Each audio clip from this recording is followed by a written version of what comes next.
이제 그런 얘기를 한 뒤에 바로 북한이 오면 된다 그냥 그런 얘기를 하니까 사람들이 이제 아마 총수가 그렇게 되는 거 아니냐라고 갑자기 더 경각심이 생긴 것 같은데 아마 총수는 아닐 거예요. 근데 이제 또 북한도요 사실 저출산이거든요. 맞아요, 들었어요. 네, 그래서 똑같아요. 네, 저희 나는 한민족이라서 좀 서로 걸어갈 힘이 별로 없어, 이제 네. 나중에.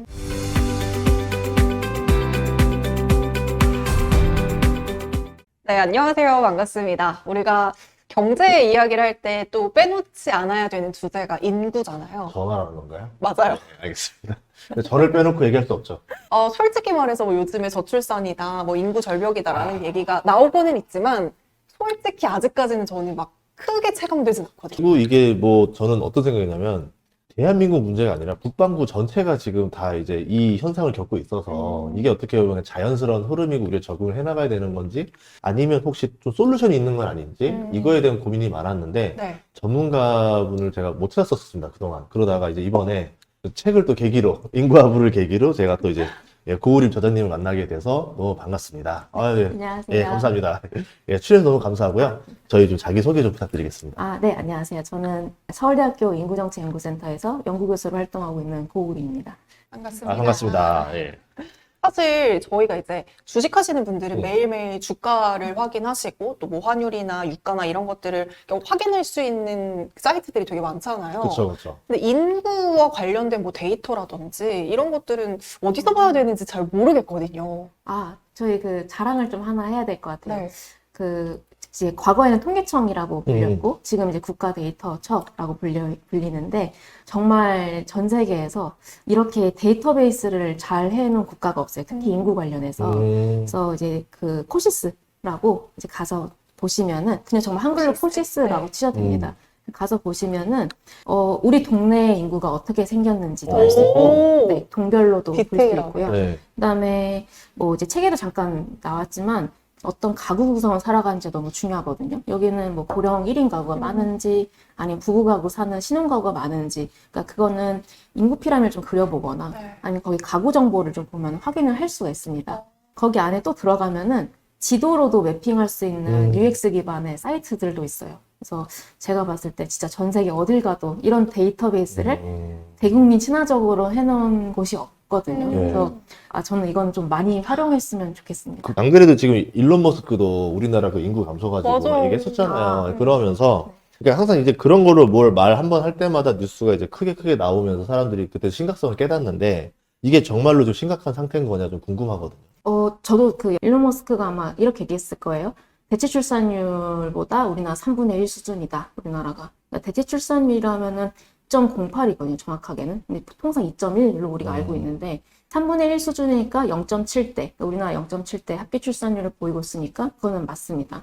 근데 이제 일론 머스크의 계산은, 그러니까 3분의 1이니까 3분의 1 곱하기 3분의 1 곱하기 3분의 1. 그래서 3세대가 가면 27분의 1이니까, 뭐 인구의 3%? 뭐 이렇게 얘기를 해놨더라고요. 그래서 그거는 아마 출생아가 그렇게 줄 수 있다에 대해서 얘기를 한 것 같아요. 근데 출생아라는 표현을 안 해서 오해를 좀 나왔던 것 같고, 왜냐면 또 바로 그 뒤에 멘트가 하필 이제 그런 얘기를 한 뒤에 바로 북한이 오면 된다 그냥 그런 얘기를 하니까 사람들이 이제 아마 총수가 그렇게 되는 거 아니냐라고 갑자기 더 경각심이 생긴 것 같은데 아마 총수는 아닐 거예요. 총수는 당연히 이제 그렇지 않고 아까 얘기 드렸던 국가데이터처 인구 피라미드 보시면은 그 정도까지는 아닙니다. 뭐 갑자기 3%가 되는 건 아닌데, 네. 근데 이제 또 북한도요 사실 저출산이거든요. 맞아요, 들었어요. 네, 그래서 똑같아요. 저희 나는 한민족이라서 좀 서로 걸어갈 힘이 별로 없어, 이제 네. 나중에. 북한도 네. 인구 총수가 작고 저출산인 것도 있고 네. 지금 이제 90년대생 엄마들인 거죠. 저희도 그렇듯이. 근데 하필 그 세대가 고난의 행군을 겪었던 세대라서 이제 출산 연령이 들어왔을 때 어떤 건강 행태, 그러니까 임상 전 행태가 어떨지에 대해서는 조금 의문이라서 네. 그런 뉴스를 보다 보니까 사람들이 이제 걱정을 많이 한 것 너무 같아요. 북한 자극적인. 얘기도 있고 네, 이러다 보니까. 네. 근데 걱정을 하지 말아야 된다기보다는 데이터로 봤을 때 우리 이 정도로 줄어드니까 어떤 대비를 해야 되냐라고 생각을 좀 더 해댔습니다. 저희가 지금 미래에 그러면 남한 인구수가 얼마 정도 된다 보는 거예요? 저희는 아마 2100년이 되면은 약 2천만 명 정도 될 거라고 생각은 해요. 근데 저희가 2100년을 얘기할 때는 사람들이 너무 먼 거 아니냐라고 얘기를 할 수도 있을 것 같은데 이게 또 올해 태어난 애들이 한 약 80세 정도만 돼도 볼 수 있는 미래인 거예요, 이제는. 내 자식들이. 그렇죠. 네. 이제 저희 연령대가 이제 90년대생들이 자녀를 낳고 이 자녀가 이제 어쨌거나 살아있는 동안에 볼 수 있는 미래라고 생각을 하니까 좀 와닿는다라고 하시는 분도 있고 너무 멀지 않냐, 좀 중간에 뭔가 반전이 있지 않을까라고 얘기를 하시는 분도 있으시죠. 그래서 그 두 말씀이 모두 다 맞아요. 그래서 근데 그러면 그 사이에 우리가 어떤 일을 할지에 따라서 무엇을 어떻게 바꿀지에 따라서 뒤에 이제 후속세의 삶이 바뀌겠다라고 정도는 해석을 해주면 좋을 것 같습니다. 네, 저는 뭐 이게 정확한 데이터는 제가 잘 모르지만 제 주변에 보면 옛날에는 막 결혼 안 한다 이런 얘기 되게 많았었잖아요. 근데 최근에는 또 결혼을 되게 많이 하는 것 같아요. 그러니까 결혼은 많이 하는데 왜 애기 안 낳는 이런 데이터들이 혹시 있을까요? 아마 그거를 좀 관찰이 좋으신 것 같아요. 그러니까 제가 이제 90년생이고요. 저희 뒤에 이제 뒤에 연령대가 좀 더 인구가 많아요. 그러니까 여성 인구가 좀 더 많거든요. 이제 저희 이제 80년대 후반생들 같은 경우에는 출생 아수도 조금 작고요. 그다음에 저희가 그 남아선호사상 때 태어났던 그 여성 인구의 기간이 좀 있어요. 성비가 안 좋았던 시기, 출생 성비가. 그게 아마 80년대 말부터 한 90년대 중반생까지 좀 이어질 거예요. 근데 그 시기라서 총 출생아 수에서 여아가 조금 작아요. 근데 이제 그런 시기에서 요 뒤에 시기를 넘어가면서부터 출생 성비도 좋아지고 어느 정도 이제 여성과 남성의 비율도 맞아지고 이제 근데 전체적인 출생 아수가 조금 늘어난 시기가 있거든요. 그러니까 어쩔 수 없이 여성분들이 저희 때보다 좀 많아진 거겠죠. 그러니까 이제 그렇다 보니 뭔가 좀 많아 보일 수도 있겠다라는 생각도 들고 코로나 때 이제 못했던 결혼들을 하는 경향도 이제 당연히 있을 거고 그래서 그 두 가지가 다 겹치지 않았나? 라는 생각이 듭니다. 두 가지 아마 원래 한 30 중반 될 때쯤에 이제 하려고 했던 분도 계실 거고 그다음에 코로나 때 이제 밀어놨다가 조금 놓쳐서 결혼식들 이제 해야겠다라고 하는 분도 계실 거고 그래서 아마 혼인 건수는 이제 조금 회복을 한다라는 얘기를 많이 나오는 거 보니까 최근에 그 뉴스 봤어요. 30대 신부가 없고 뭐 40대 신부가 20대 신부 더 많다. 네. 그러니까 40대 신부의 수가 갑자기 늘어나는 건 맞죠. 근데 이게 완전 역전이 되려면은 이제 조금 더 이제 시간이 이제 좀 지나야 될 것 같은데 아마 이제 증가율로 보면은 40대 쪽에서 많이 증가를 한 건 사실입니다. 근데 이게 늦게 할수록 또 이제 출산에도 영향을 줄 것 같긴 해요. 그렇죠. 네. 당연히 이제 영향이 있고 아직까지는 근데 저희도 연구를 할 때 그런 연구들이 좀 있거든요. 그러니까 엄마 아빠의 사회 경제적 수준이 좋아야만 엄마가 건강할 수도 있는 거잖아요. 그러니까 엄마의 사회 경제 수준이 준비가 안 되면 오히려 건강하지 않을 수도 있잖아요. 어린 나이더라도. 이제 어떤 게 좀 더 아이한테 훨씬 더 좋은 영향이냐. 조금 늦더라도 엄마 아빠가 다 준비를 해서 사회 경제 수준이 좋아진 상태에서 아이를 낳는 것과 젊은 이제 나이에 아이를 낳되 좀 사회 경제 수준이 이제 아직 준비가 덜 된 거죠. 어떤 게 아이한테 훨씬 더 좋은 거냐라는 연구들은 사실 미국이나 유럽에서 좀 돼 있는 게 있어요. 그래서 우리나라도 좀 이제 돼 있는데 최근에 들어서는 정말 어떻게 바뀌었을까에 대해서 보면은 그래도 조금은 사회 경제 준비가 어느 정도 돼 있는 게 조금 아이들 건강에는 이제 좋은 것 같긴 해요. 근데 그렇다고 해서 아까 얘기하신 대로 뭐 이제 완전히 40대로 넘어간다 이거는 당연히 쉽진 않겠죠. 그쵸. 근데 그만큼 또 과학기술이 또 발달을 하고 있으니까 이제 그런 부분이 이제 좀 룸이 생긴 거죠. 네. 근데 이제 그렇게 되면 또 비용이 이제 만만치가 않으니 어떻게 되면 타겟 집단이 얼마나 더 뒤로 가서 출산을 할지 이런 것도 아마 중요한 그리고 지금 이렇게 둘보다는 하나를 낳자? 좀 더 늦게 낳자? 이렇게 바뀌는 것도 영향이 좀 있는 건가요? 네, 그 이론이 있습니다. 있어요? 네, 있습니다. 그래서 라이프 히스토리 시어리라고, 그러니까 전반적으로 사람이나 동물, 그러니까 전반적인 종은 이제 나의 이제 인간의 수명을 전반적으로 일단은 보죠. 내가 언제까지 살 것인가를 언제 죽을 것인가 예측 정확히 하는 건 아니지만 전반적으로 이 타임스코프이 있고 그럼 언제쯤에 내가 아이를 낳아야 유리할 것인가에 대해서는 또 타임라인을 세우겠죠. 그래서 소위 토끼 같은 동물들은 이제 이 라이프 익스펜던시가 짧으니까 빨리 낳고 이제 많이 낳고 해서 이제 이 많은 개체 수 중에 살아남는 이제 개체를 만드는 개념인 거고 이제 아까 얘기하신 대로 우리는 조금 낳아서 이 자녀의 생존 확률을 높이는 쪽으로 아마 이제 바뀌었겠죠. 사람들 같은 경우에는. 근데 그게 이제 저는 우리나라 같은 경우에는 수도권 인구 집중이 이제 가속화가 되면서 그게 결국 밀도, 경쟁감의 상승이 이제 높아지면서 이제 엄마 세대가 더, 이제 생존공이 더 이제 많이 발현이 됐겠죠. 그래서 아이를 이제 많이 낳는 것보다는 이제 적게 낳아서 잘 키워야겠다. 그리고 이 자녀 하나한테 더 많은 이제 생존할 수 있는 자원을 쏟아야겠다라고 아마 생각하지 않았을까라고 생각합니다. 우리가 보통 어쨌든 인구 얘기가 나오면 인구가 줄어들면 소비할 수 있는 사람들이 줄어들고 또 이제 일할 수 있는 사람들이 줄어든다라는 것 때문에 약간 위기라고 인식을 하고 있잖아요. 인구가 줄면 이렇게 무조건 안 좋은 점만 있는 건지. 이런 것 같아요. 그러니까 인구는 원래 늘어났다 줄었다 하는 존재예요. 우리가 살아있는 기간 동안에는 지금 줄어드는 상을 보는 거죠. 우리 같은 경우에는. 근데 원래 사람이라는 게 자원의 양에 따라서 늘어나고 줄어드는 거는 이제 원래 있던 메커니즘이에요. 자연스러운. 네. 그렇기 때문에 이제 뭐 자연스럽다라고도 할 수 있지만 이제 우리나라가 위기다라고 한 거는 그 속도가 너무 빠르다라는 거가 좀 더 위기라고 그래서 얘기를 하는 것 같아요. 왜냐면 아까 일론 머스크가 얘기한 대로 몇 세대만 지나가면은 뭐 이렇게 된다라고 하니까 아마 이 속도가 문제일 거고, 근데 이제 인구 줄어드는 거는 이제 어떤 생태적 변화라 쳐요. 그럼 이제 사회 제도라던가 정책 제도가 빨리 바뀌어서 이걸 대응하는 방안도 있거든요.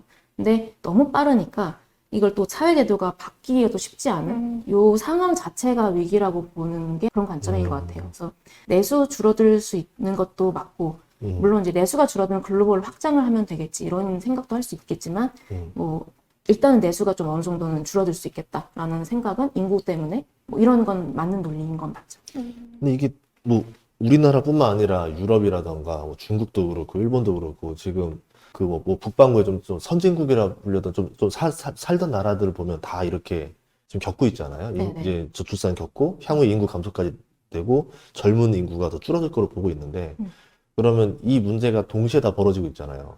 그럼 이게 해결 불가능하다 보세요? 아니면 해결 가능하다 보세요? 딱 지금 얘기해 주신 게 저희가 작년이 에이펙이었잖아요. 예. 그러니까 에이펙의 아젠다가 AI랑 인구였어요, 사실. 근데 그 AI는 좀 많이 얘기가 되는데 인구는 얘기가 많이 안 되는 것 같아요. 이제 왜 그럴까를 생각해 보면은 왜냐면 근데 회의 때는 공감을 되게 많이 했어요. 이제 저희가 그 이제 부속서를 작성하는 이제 연구 용역을 저희가 하게 돼서 이제 회의를 참석을 해봤는데 공감을 많이 합니다. 아까 얘기하신 대로 중국도 저출산 겪고 있고요. 일본 겪은 지 이미 오래됐고요. 싱가포르도 당연히 겪었고, 그다음에 캐나다나 이제 미국도 이민으로 사실 인구가 그렇죠. 옆으로 채워지는 거지. 어쩌면 원래 본토에 있던 이제 뭐 미국 안 낳잖아요. 네, 많지는 않잖아요. 그래서 이제 그런 얘기를 하는데 결국 이게 해결할 방향이냐, 적응해야 할 방향이냐에 대해서 되게 의견이 서로 다르더라고요. 이제 글로벌한 현상인 건 다들 이해를 했어요.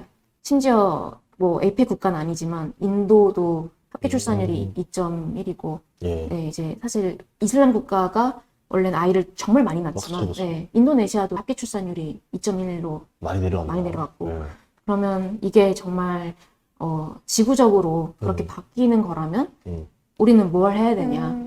경제 공동체 내에서도 서로 오히려 더 인력의 이제 교환을 잘 해야 되는 수도 있죠. 어느 곳은 진짜 인력이 정말 부족한 게 빨리 왔고, 어느 곳은 그렇지 않을 거고, 근데 그거를 그냥 받을 수는 없을 거고, 정말 어떤 기준을 갖고 어떻게 받을 거냐, 뭐 이런 얘기를 이제 하게 될 수밖에 없는 것 같아요. 근데 이제 또 정치 상황은 그렇지가 않잖아요. 네, 또 자기 국가가 성장해야 되니까 제조업을 불러오게 되는 상황도 나온 거고, 근데 또 제조업 불러왔는데 여기 내부에 인구가 또 없으면 안 되니, 또 이런 문제들을 말씀하신 대로 글로벌하게 다루는 시점인 건 맞는 것 같습니다. 그래서 공장 제조 위주로 보자면은 이러다가 나중에 젊은 세대 뺏어가기 싸움이 벌어지겠다. 한국으로 동남아 또 사람들 뺏어가려고 하고 거기 뭐 베트남이나 여기도 제조업이니까 뺏기지 않으려고 또 노력해야 되고 이러면서 그 청년층 인플레이션 뭐랄까 청년층 임금 인플레가 벌어지는 거 아닌가.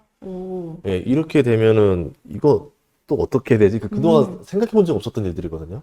정확하신데, 왜냐면 저희가 베트남하고 이제 왕래가 좀 잦아요. 그러니까 뭐 인도네시아도 많고 다른 나라도 많지만 사실 우리나라가 이제 나중에 좀 고령화가 됐을 때 그래도 해외 투자를 좀 잘 해놔야 그러면 이제 분명 이제 배당을 받겠죠, 나름. 이제 그럴 국가 중에 하나가 이제 베트남인 것 같아서 저희가 이제 뭐 정책 자문도 많이 하고 하는데 정말 과거에 한 2015년, 그러니까 코로나 이전이라 할게요. 그때만 해도 저희한테 이제 뭐 인력 얘기를 베트남에 던진다거나 이럴 때, 뭐 그러면 이제 한국 가서 교육을 꼭 시켜달라 이런 얘기를 되게 많이 했거든요. 근데 점점 바뀌는 게 느껴요. 왜냐면 우리도 첨단 제조업 가야 되니까 인력 유출을 하고 싶지 그러니까요. 않고 네. 한국에서 교육을 받더라도 네. 몇 년 안에 되돌려 보내줬으면 좋겠고 라는 생각을 벌써 하더라고요.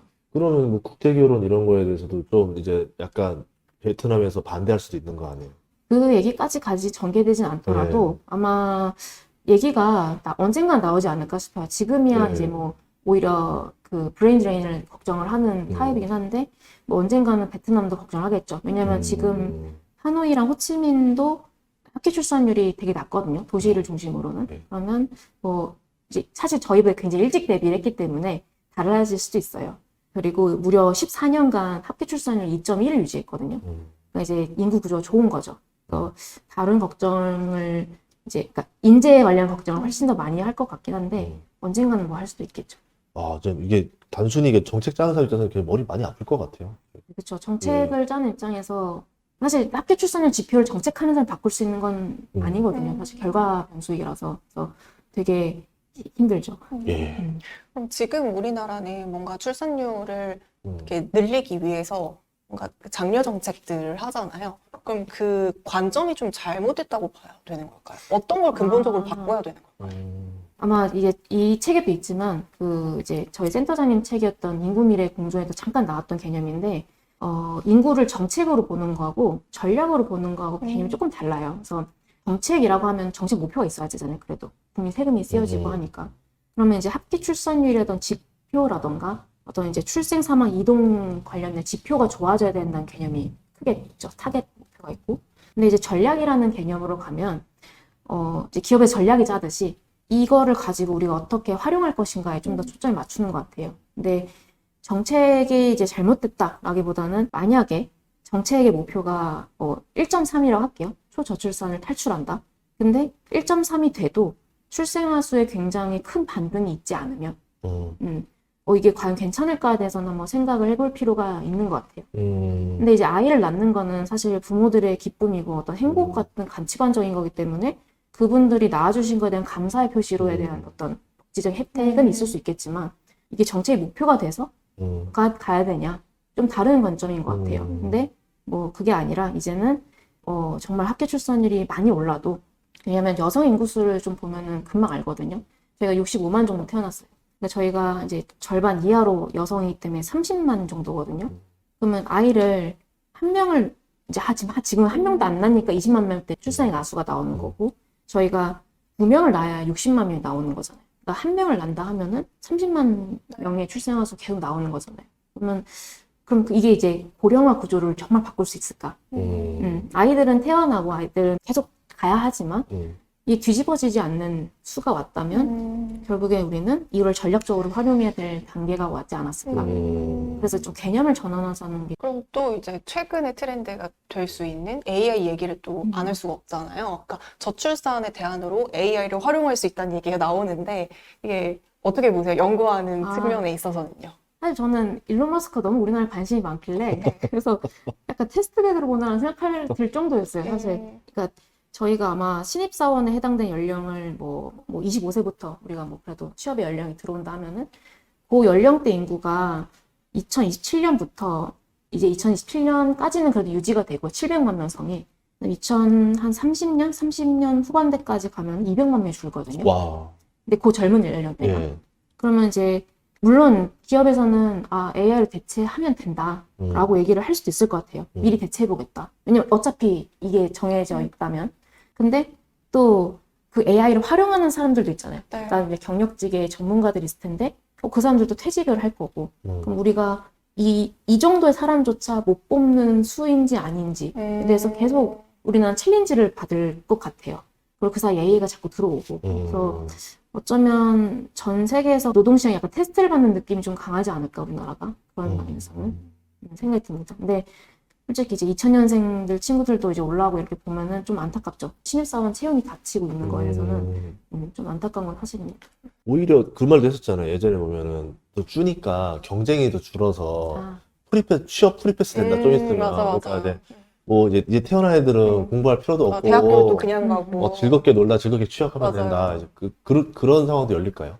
사실 그게 또 저희 내부에서도 논쟁이었어요. 왜냐면은 2002년생이 첫 초저출산 세대거든요. 그러니까 저희는 이제 60만 명, 70만 명 정도 저희 태어났는데 2002년생부터 이제 40만 명대.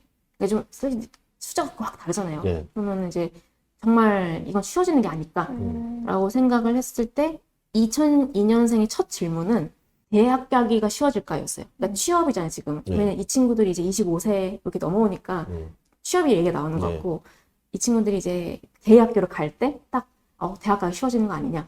그럼 이제 저의 질문은 그게 쉽다라는 정의가 네. 우리가 목표가 뭐 여기도 괜찮고 저기도 괜찮고 뭐 A, B, C, D, E 다 괜찮은 옵션이야 라고 다양성이 좀 있는 상태에서 풀이 줄면은 전 쉬워질 거라고 생각을 했는데 우리가 이 선택지가 다양한가? 우리는 만약에 우리는 무조건 인서울을 해야 네. 돼 라고 네. 하면은 수가 줄어도 이 문이 하나면 어렵게 느껴지겠죠? 그쵸. 네. 취업 시장도 만약에 지금도 아직도 그 얘기 많잖아요. 그러니까 지금은 지역은 이제 인력난이다 벌써 뭐 이런 얘기도 그쵸. 많고 그럼 결국 이제 미스매치 문제인 건데 그 미스매치 문제를 계속 겪으면은 어렵다고 느끼지 않을까라고 생각을 합니다. 왜냐하면 일본은 그런 얘기를 할 때 일본 상황을 많이 비교를 하시는데 저희가 이제 일본을 이제 출장을 매번 왔다 갔다 하면은 확실히 그 인도네시아 이민 받기 전에는 뭐 사람 구한다, 알바 어떻게 뭐 시급도 되게 높고 뭐 복지 너무 좋은 게 많이 보였어요. 근데 그거는 사실 AI라던가 로봇이 적용되기 전의 사회의 모습이고 우리는 또 다른 상황이잖아요.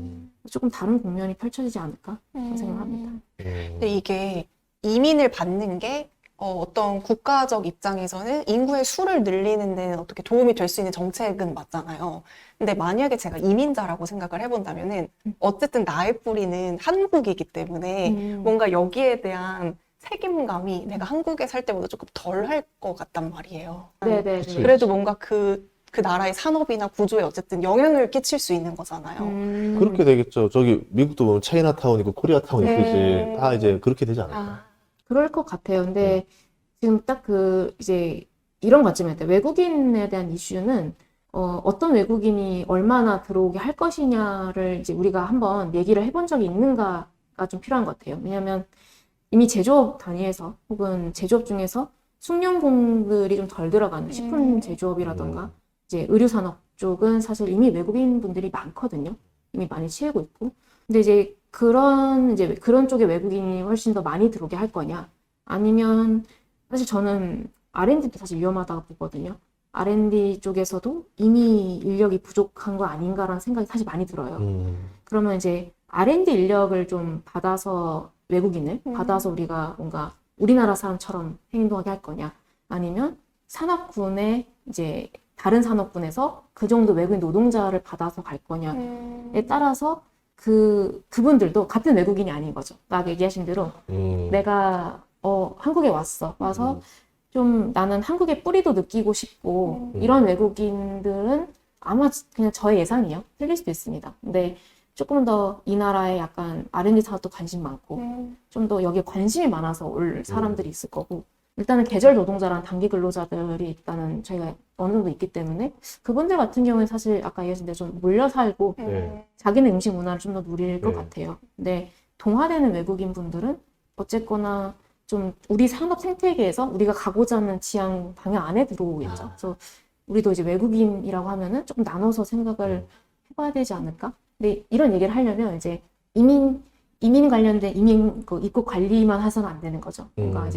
뭔가 부처에서 좀 크게 다뤄야 될 이슈가 되겠죠. 그럼 저는 또 이번에는 수도권과 서울 그리고 지방 쪽의 인구 분산도 좀 궁금한데요. 그러니까 지방이 막 이렇게 죽어간다 이런 얘기들이 되게 많잖아요. 모든 지방이 다 지금 죽어 있는 상태인가요? 모든 지방이 다 죽어간다고 하기에는 조금 극단적인 얘기 같아요. 그거는 확실히. 왜냐면 물론 수도권에 청년 인구가 많이 몰리고 있다. 그거는 맞는 얘기 같아요. 그리고 그때에 처음으로 이제 지역 친구들은 떠나잖아요. 이제 수도권을 오는 경우가 많기 때문에 워낙 이제 그리고 사실 수도권에 정원이 줄지 않았기 때문에 크게 입학 정원이 아마도 이제 그 정원 정도만큼은 자꾸 오려는 추세 같아요. 그러다 보니까 20대 인구는 줄었어요. 과거보다 지금 현재. 지방도 많이 줄었겠죠. 근데 이 20대 인구는 줄었지만 오는 양이 똑같다면 확률적으로 높아진 개념이겠죠. 그러니까 뭔가 지역의 인구가 더 빨리 줄어드는 느낌이다라고 하면 저는 그건 틀린 건 아니라 보는데, 그럼 그렇다고 해서 지방의 총수가 빨리 줄어들까라고 했을 때는 또 그건 아니에요. 왜냐면 50대, 40대에서 50대 인구가 여전히 이제 꽤 많고, 이제 그분들이 이제 아직은 경제활동을 하고 있는 기간도 남아있는데, 이제 그 와중에 남아있는 20대 분들이나 30대 초반 분들이 나름 그 지역에서 새롭게 이동하고 있는 곳이 있거든요. 그러니까 예를 들면 이제 책에는 이제 강서구 예시를 들었거든요, 부산에. 그래서 그렇게 좀 신도시가 옛날에 만들어져서 좀 비어 있었다가 이제 점차 이제 좀 인구가 바뀌면서 새롭게 차게 된 도시라던가, 이제 그런 이제 광역시에서 조금은 소외받았는데 이제 괜찮은 곳들이 이제 생기고 있어서 좀 너무 이렇게, 그러니까 인구가 매크로하니까 자꾸 매크로하게 보려는 게 저희들이긴 한 것 같아요. 저도 그렇고. 근데 이거를 조금 더 쪼개서 봐야 되지 않을까. 그래야 지역에서도 아, 우리 어디다가 더 좀 더 투자를 해야 맞구나 라는 좀 각이 나오지 않을까 싶어요. 그럼 그게 힌트면 그런 도시들의 공통점이 있어요? 이제 뭐 아산도 젊은데 아산도, 네. 이제 뭐 공통점이 뭘까요? 이게 제가 진짜 뭐 이렇게 네. 남성 인구 안 중요하다 이런 개념이 아니라 0에서 5세 인구랑 제가 30대 초반 여성의 인구를 좀 많이 보는 것 같아요. 그러니까 아빠는 조금 다른 데서 일을 할 수 있잖아요. 그런 경우에는 사실 거주 신고도 1인 가구로 하니까. 근데 이제 웬만하면 이제 아이 같은 경우에 이제 엄마랑 거주를 그렇죠. 하는 확률이 높으니까 이제 저는 이제 그렇게 그런 유형의 가구가 좀 많이 이동하는 곳을 좀 더 보는 것 같아요. 왜냐면 그런 곳이 학원도 좀 많고. 그렇죠. 네. 근데 이제 학원이 많은 게 뭐냐라고 할 수도 있지만, 그래야 좀 이렇게 자영업자들이 음식도 많이 팔 수 있는 네. 공간도 되고, 그다음에 엄마들이 동네에서 돌아다니면서 이제 여러 가지 쇼핑도 하고, 그리고 어쨌거나 아직은 여성 같은 경우는 일을 하더라도 직주 근접성이 중요하기 때문에 네. 결국에는 근거리 나름 이제 조금이라도 일을 더 할 수 있는 곳이 있다는 거거든요. 그래서 그런 지역이 조금 더 이제 괜찮게 보는 지역이 되지 않을까 싶습니다. 아, 사실 아산 네. 같은 경우에도 처음에 이제 공장에 이제 뭔가 입지도 중요했겠죠. 공장들이 들어갔다는 것도 중요할 텐데, 사실 천안이랑 이제 평택이랑 이제 요 세 가지를 이제 연결해서 봤을 때는 그 이제 생활인구 데이터를 좀 보면은 아, 요 세 가지 지역은 사람들이 확실히 왔다 갔다를 많이 하더라고. 서로 교류도 많이 하고. 그럼 이제 이렇게 교류가 활성화된 지역, 그다음에 뭐 아산이나 이제 사실 천안은 사실 대학교가 조금 빠지면서 조금 달라지긴 했지만 그래도 여전히 이제 30대 가구주들의 이동이 좀 있는 곳이거든요. 그래서 그 30대의 한 3, 4인 가구가 좀 버텨주는 곳들이 아마 그래도 이제 괜찮은 곳이 아닐까. 그러면 지금 해결책을 좀 내세울 만한 게 있을까요? 또 좀 우리가 이제 이 인구 감소를 어떻게 좀 막을 수 있는 방법들이 좀 제한되는 것들이 뭐가 있는지 궁금하거든요. 사실 지금 정부에서 하는 정책들 자체가 그러니까 인구의 속도를, 그러니까 줄어든 속도를 감소를 이제 완화시킨다. 약간 이제 뭐 미티게이션이라고 이제 표현을 많이 하는데, 이거를 속도가 줄어들까에 대해서는 사실 조금 퀘스천 마크긴 해요. 왜냐하면 이게 아마 저는 2040년 정도가 넘어가면 좀 속도는 바뀔 수 있다고 봅니다. 그건 이제 저희가 지금을 어떻게 보냐에 따른 것 같은데, 근데 그럼에도 불구하고 일단 2030년대를 저희가 잘 버텨야 되잖아요. 근데 이 30년대에 줄어든 속도를 완화할 수 있을까에 대해서는 과연 총수로만 접근되느냐가 조금 의문입니다. 왜냐면 안 그러면 이제 다시 외국인에 대한 이슈로 돌아와서 이제 사회 갈등의 비용 우리 얼마나 지불할 거냐, 총수 관점이면. 예. 네, 그렇게 풀어가야 되거든요. 근데 이제 질문을 만약에 40년대 이후에 좀 인구의 감소 속도를 완화시킬 수 있냐에 대해서는 어느 정도 그거는 아까 얘기한 대로 좀 지역의 발전이라던가 뭔가 인구 집중도의 조금 이제 완화성, 그다음에 다양한 선택지가 주어지는 뭔가 세대도 등장하고 어떤 우리의 정말 목표 하나만 해야 된다라는 목표 지향성이 좀 사라지면서 좀 이제 달라질 수 있다고 봐요. 그렇지만 이 30년대가 제일 중요한데, 근데 그 30년대에 줄어든 속도를 완화시킬 수 있냐에 대해서는 그렇지 않다라고 좀 받아들인 후에 그러면 우리가 가지고 있는 자원을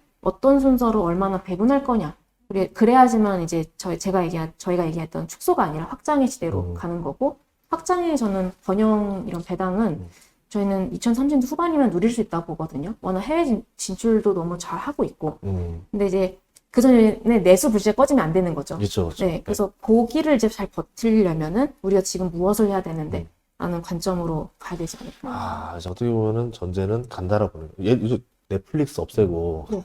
혼자 사는 예능들 다 폐지시키고 이제 가족들끼리 좀 이게 좀 대가족이 나오는 드라마 네. 위주로 좀 해라. 음. 그러면은 좀 출산이 늘지 않겠냐라고 하는데 효과 있다 보세요. 어떻게 보세요? 근데 이게 되게 인과적 질문이 맞아요. 사실 인구에서 미디어와 인구 간의 영향은 굉장히 오래된 영향이에요. 이게 오래 연구된 영향이고, 정말 예전에 가족 계획 했던 거는 아시죠? 예전에. 네. 그리고 이제 뭐 사실 중남미에서도 사실 가족 계획을 이제 우리나라처럼 하진 않았지만, 뭐 미디어를 통해서 좀 이제 일부러 이제 일하고 이제 아이를 이제 조금 나와서 키우는 여성들 좀 더 보여준다거나, 뭐 이제 그런 프로그램 만들다거나 이런 그런 이제 기획이라던가 연구는 되게 많았어요. 그래서 미디어랑 출산 간의 연관은 있는 게 맞아요. 그러니까 그걸 다 없앤다고 해서 이게 이제 바뀔 거냐에 대해서는 조금 생각이 다를 수도 있을 것 같아요. 물론 영향 받습니다. 저희도 그런 연구들 하다 보니까 SNS 영향 있고, 당연히. 있구나. 그렇죠. 네, 있고, 당연히 이제 우리는 일상 속에서 숨 쉬듯이 미디어를 소비하고 있기 때문에 무의식적으로 당연히 있겠죠. 근데 그거를 이렇게 가족이 나오는 그거를 다 바꾼다고 해서 그렇게 될 거냐? 저희가 이제 책에 그래서 매조 레벨을 좀 이제 잘 봐야 된다, 우리는. 왜냐면 우리는 이제 약간 매크로에서 이렇게 하면 이렇게 바뀔 것이야 라고 생각을 많이 하는데, 이제는 약간 우리나라가 워낙 교육수준도 높고 이제 전반적으로 사람들의 어떤 지평이 넓어지다 보니까 마이크로 레벨에서 바뀌어서 좀 업으로 가야 되는 게 있는 것 같아요. 그러니까 이제 어떤 걸 이렇게 딱 주어준다고 해서 사람들이 그대로 받아들이지는 않을 수 있는 거죠.